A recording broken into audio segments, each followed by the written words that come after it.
Hi friends, welcome to Rupa IAS academy. Friends, మనం ఈ వీడియోలో చాలా ఇంపార్టెంట్ కమింగ్ ఎగ్జామ్స్లో ప్రతి ఎగ్జామ్లో కూడా అడిగే ఇంపార్టెంట్ టాపిక్ ఇది.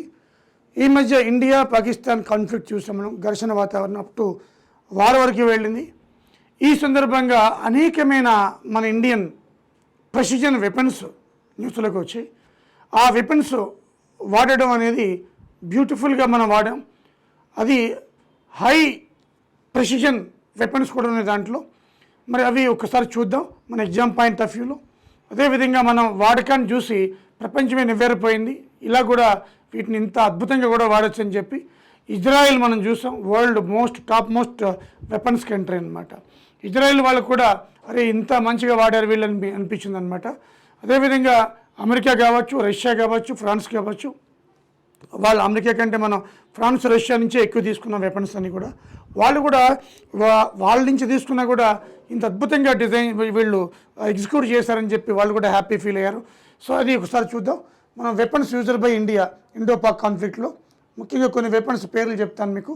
May 7th midnight 2025 operation Sindoor చేసాం మనం. దాంట్లో వాడింది ఏంటంటే స్కాల్ప్. ఇది ఫ్రాన్స్ నుంచి తీసుకున్నాం.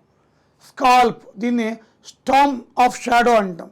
Storm of shadow long range cruise missile. ఇది లాంగ్ రేంజ్ ఒక 500 కిలోమీటర్స్ వరకు దీన్ని యూజ్ చేస్తారు. ఇది long range cruise missile. Scalp అంటే ఏంటంటే Storm of shadow, Storm of ఒక తుఫాన్ లాగా తెలియదు అనమాట వచ్చే వరకు. ఫ్రాన్స్ నుంచి తీసుకున్నాం. దీన్ని మనం ఆ రోజున 9 క్యాంప్స్ టెర్రరిస్ట్ ఇన్ఫ్రాస్ట్రక్చర్ ఏవైతే ఉందో దాని మీద యూజ్ చేసాం మనం. అలాగే హ్యామర్, ఇది కూడా ఫ్రాన్స్ నుంచి తీసుకున్నాం. ఇది high precision air to ground missile అనమాట. హ్యామర్ అంటే దీన్ని high precision air to ground, air నుంచి గ్రౌండ్కి హిట్ చేస్తారు. వీటిని మనం రాఫెల్ నుంచి యూజ్ చేసాం. రాఫెల్ కూడా ఫ్రాన్స్ నుంచి తీసుకున్నాం. అంటే ఎంటైర్ ఎపిసోడ్లో మనం ఈ ఆపరేషన్ సింధూర్లో ఈ ఫ్రాన్స్ ఇవి వాడామన్నమాట. అయితే అంత ఫ్రాన్స్ ఏం కాదు, ఇవి స్కాల్ప్, హ్యామరు, ఈ రెండు కూడా మనకి ఫ్రాన్స్ నుంచి తీసుకున్నాం. కానీ అవి రాఫెల్ ద్వారా వెళ్ళి వీటిని వదలాలంటే ముందు వాళ్ళ రాడార్ కనిపించకూడదు కదా. అందుకని మనం ఏం చేసినాము, కామికాజే డ్రోన్స్, ఇండైజినస్, ఇవి మనవి, హై సర్వేలియన్స్. అదే ఆ స్పాట్ మీద వేయాలా లేదా, వాళ్ళు ఉన్నారా లేదా అంటే అవి ఎలా తెలుస్తుంది మనకి, డ్రోన్స్ సిస్టమ్ అనమాట, హై సర్వేలియన్స్ అనమాట. అంటే ఇది మన మేడ్ ఇన్ ఇండియా భాగంగా, మేక్ ఇన్ ఇండియాలో భాగంగా కామికాజే డ్రోన్స్, ఇండైజినస్, ఇవి మనవే. వండర్ఫుల్ డ్రోన్ సిస్టమ్ అనమాట మనది. అదే పాకిస్తాన్ టర్కీ డ్రోన్స్ వాడింది, ఆడనే మనం పేల్ చేసినాం. చైనా వాడింది, కూల్ చేసినాం. సో ఇక్కడ కామికాజే ఈజ్ ఏ డ్రోన్, ఇది ఈ సీకర్ అనమాట. ఈ డ్రోన్ వాడడం ఇండైజినస్. సో దీని సహాయంతో ఈ రెండింటిని ఉపయోగించి మనం అక్కడ హిట్ చేయగలిగాం. కరెక్ట్గా ప్రెసిషన్ పాయింట్లో పక్కా పర్ఫెక్ట్గా హిట్ చేయగలిగాం అనమాట. This is the wonderful system. అదేవిధంగా తర్వాత మనం ఈ 9 టెర్రరిస్ట్ క్యాంప్స్ డిస్ట్రాయ్ చేసిన తర్వాత ఎలాగైనా ఉపయోగించే వాళ్ళ మీద కూడా ప్రెజర్ ఉంటుంది కాబట్టి మిలిటరీ మీద వాళ్ళు కూడా అటాక్ చేస్తారు. అటాక్ చేసినప్పుడు మనకి అంత కూడా విచిత్రం ఏంటంటే ఈ కాన్ఫ్లిక్ట్లో గ్రౌండ్ లేకుండా ఎయిర్ ఆపరేషన్లు జరిగాయి అనమాట. ఎయిర్ ఆపరేషన్లోనే మనం పాకిస్తాన్ మట్టి కనిపించినాం. దాంట్లో మనం ఏం చేస్తాం, ఒకవేళ వాళ్ళైనా మన ఎయిర్ బేస్ల మీద దాడి చేస్తారేమని మిటియార్ మిసైల్ రణంగా దించాం. మిటియార్, ఇది యూరోప్ నుంచి తీసుకున్నాం. ఇది కూడా ఫ్రాన్సే. మనకి మిటియార్ మిసైల్ అంటాం. Beyond visual range air to air missile అనమాట. సో ఇది ఇది ఎందుకు వాడతారు, ప్రొటెక్టెడ్ ఇండియన్ ఎయిర్ స్పేస్. మన ఎయిర్ స్పేస్, ఎయిర్పోర్ట్లు ఉంటాయి కదా, ఎయిర్పోర్ట్ మీద దాడి చేస్తే మళ్ళీ వేల మంది చనిపోతారు, ఇన్ఫ్రాస్ట్రక్చర్ డ్యామేజ్ అవుతుంది. మన ఎయిర్ ఫోర్స్ సిస్టమ్ని, మన ఎయిర్ స్పేస్ సిస్టమ్ని, ఎయిర్పోర్ట్లు కాపాడుకోవడానికి మిటియార్ మిసైల్ని రంగంలో దించాం అనమాట. ఇది డిఫెన్స్ సిస్టంలో భాగంగా మనం వేసి వచ్చినాము. నెక్స్ట్ 8th 9th వాళ్ళు చేయొచ్చు కదా. ఇది మిటియార్ మిసైల్. అలాగే BrahMos missile, India Russia supersonic cruise multipurpose missile.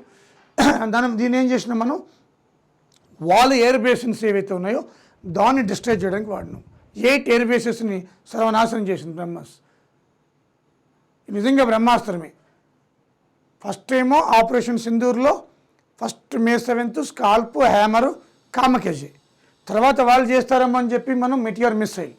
మళ్ళీ మనం ఏం చేస్తున్నాం, వాళ్ళు చేసే ముందే మనం వాళ్ళ ఎయిర్ బేస్ని కొట్టినాం వెళ్ళి. సో అదే BrahMos missile, India Russia joint venture supersonic cruise missile. ఇది ఎయిర్, ల్యాండ్, షిప్, మెరైన్, ముందు చెప్పాను కూడా ఒక వీడియోలో. దీన్ని ఉపయోగించాం. వండర్ఫుల్ పెర్ఫార్మెన్స్ ఇది. తర్వాత ZSU-23-4 షిల్కా సిస్టమ్ అంటాం. ఇది కూడా సెల్ఫ్ ప్రొపెల్డ్ యాంటీ ఎయిర్క్రాఫ్ట్. వాళ్ళ ఎయిర్క్రాఫ్ట్లు ఏమైనా వచ్చినా కూల్ చేయొచ్చు అనమాట. ఇప్పుడు ఎగ్జాంపుల్ PL-15, అలాగే GF-17, J-10C ఇలా వాళ్ళు పంపించారు. F-16 ఎయిర్క్రాఫ్ట్ అమెరికా బేస్డ్, దాన్ని కూల్ చేసినాం మనం. ఎలా అంటే ఇది Shilka system, self propelled anti aircraft system. So అదేవిధంగా Akash surface to air missile. ఇది కూడా మనం వాళ్ళ రాడార్ వ్యవస్థని వాళ్ళ మిసైల్స్ని కూల్చడానికి షార్ట్ రేంజ్ అనమాట. S-400 మిసైల్, ఇది లాంగ్ రేంజ్ డిఫెన్స్ సిస్టమ్. ఇదే చాలా మటుకు డ్రోన్స్ని కూల్ చేసింది ఇది S-400. ఇక ఆపత్ బాంధవుల్లో మనం ఆడుకోండి. S-400, బ్రహ్మస్, ఈ రెండు కూడా. తర్వాత Akash. Every weapon is a మనకి వండర్ఫుల్ పెర్ఫార్మెన్స్ అనమాట.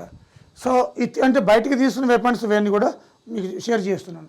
అలాగే యాంటీ డ్రోన్ D4, ఇది కూడా చాలా అద్భుతంగా మనకి ఉపయోగపడింది. Anti drone D4.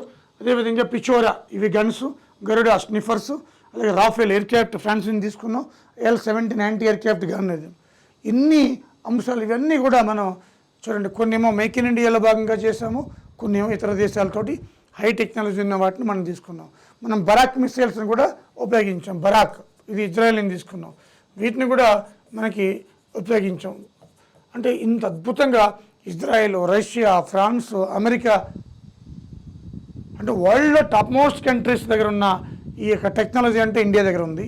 మరి ఇది తెలుసుకొని పాకిస్తాన్ ఏమీ లేకుండా అది మన మీద దాడి చేయడం అనేది మన అహంకారానికి, మన అవివేకానికి మనకి ఎగ్జాంపుల్గా చెప్పుకోవచ్చు. కాకపోతే ఇంకా మనం ఏం చేసామంటే మనకి చూడండి కదా, పాక్ చెప్పారు PL-15 air to air missile, దీన్ని కూల్ చేసినాం. HQ-15 radar system, JF-17 aircraft, J-10C aircraft, F-16 aircraft, ఇవన్నీ కూల్ చేసినాం. మనకి HQ-9, 9A, 16, 16A ఇవన్నీ కూడా రాడార్ సిస్టమ్ కూల్ చేసినాం. ఇస్లామాబాద్, రావల్పిండి, లాహోర్లు మాత్రం వేసి పడేసినాం.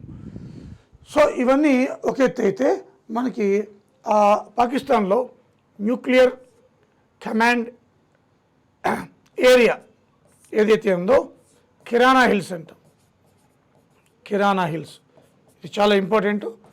కిరాణా హిల్స్, ఈ పాకిస్తాన్లో ఉన్న కిరాణా హిల్స్ ఇది ఎవరిని రానివ్వదు. ఈవెన్ పాకిస్తానీ వాళ్ళని కూడా రానివ్వదు అనమాట లోపలికి. ఆ ఏరియాలో ఎవరిని రానివ్వదు అనమాట. ఆ ఏరియా అంటేనే వాళ్ళకి ప్రొహిబిటెడ్ హై సెక్యూరిటీ జోన్ అనమాట. ఎందుకంటే అక్కడ న్యూక్లియర్ వెపన్స్ ఉన్నాయి. ఈ విషయం తెలుసు మనకి. మనం బ్రహ్మస్ ఎక్కడ కూడా దాడి చేసింది, అది డ్యామేజ్ అయిందట, అది చెప్పడం లేదు, పరుగు పోద్దని హడావుడిగా అమెరికా నుంచి నిపుణుల బృందం వచ్చారు అక్కడికి. ఎందుకు అవసరమే ఉంది, రేడియేషన్ రాలేదని చెబుతున్నారు. మొత్తంగా డ్యామేజ్ అయితే అయింది, అక్కడ ఉంది అని మనం ఐడెంటిఫై చేసి వేసినాము. వాళ్ళకి మనం ఒక హిట్ చేసినాము, తెలిసిపోయింది మనకి అక్కడ ఉందని. అక్కడే ఉన్నాయి వెపన్స్, న్యూక్లియర్ వెపన్స్. అది మారుతారా లేదా తెలిసిపోయింది కాబట్టి మనకి. సో చూడాలి, అది మేము అనుభవం వేస్తాం భారతదేశం మీద అంటే మనం వాళ్ళు వేయకుండానే మనం వేసి చూపించాము ఒక హింట్.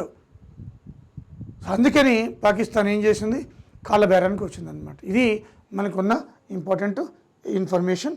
సో ఇది ఫ్రెండ్స్, మనకి కమింగ్ ఎగ్జామ్స్లో కూడా అడగచ్చు, చాలా important. Okay, thank you very much.